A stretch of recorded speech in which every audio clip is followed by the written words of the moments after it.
When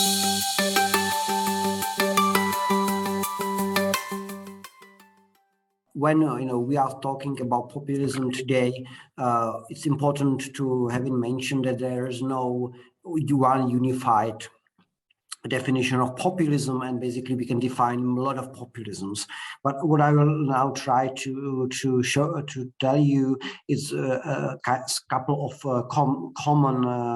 commonalities which these different populisms have. When we are talking about populisms, could be both left wing and right wing, we can say that the common denomination is constant dichotomy between the people and the elite. So populists are always trying to divide society in these two groups. On one hand, we have the people, pure non-corrupted, hardworking people, and on the other hand, could be the same elite, or somebody who, especially right-wing populists, are considering the others. So basically, somebody who is not considered by populists, it's themselves as part of the people. And we can say that these populists are, when we are talking about rise of populism today, we can say that these populists are omnipresent in all our party systems in all European countries, and that's because we can say that existence of populism or rise of populism could be connected be considered as a dysfunction of the system.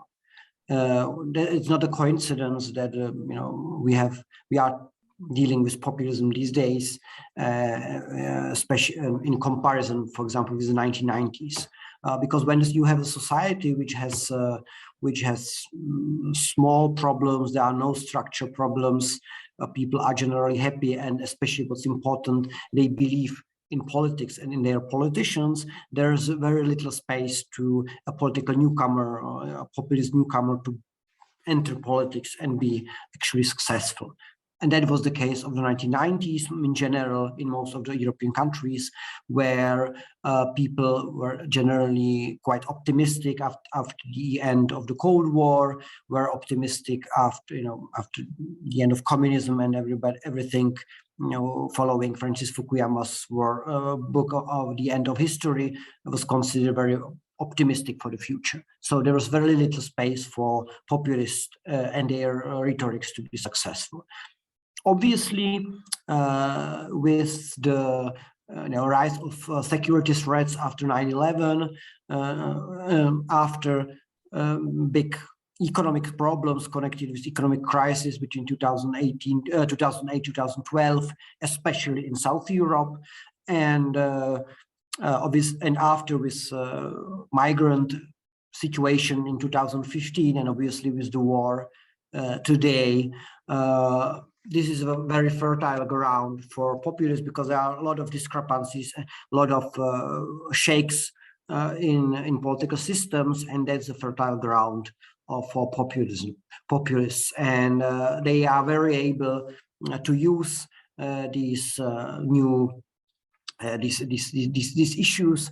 They are much more used to operate with social media. If you look like the most followed politicians on social media are usually those considered populists, and they are very able to make this direct connection between them and the people. So people could consider them as one of them, and it's big difference between like this type of approach and old political parties.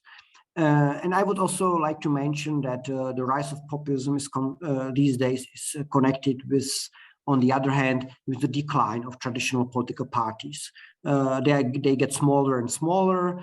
They don't need their big party membership in order to do politics, and those traditional political parties, they get more and more closer together in the center, and they are competing for more center-right, center-left political voters, and don't offer a real political alternative as in the past. So for that, if people, voters, are not happy with the current affairs and they would like to vote for an alternative, in many cases, in many countries, the real alternative against the establishment, against the government, is to vote for somebody out of the establishment, and this space is very easy to be occupied by those parties considered populist, both on the right and the left.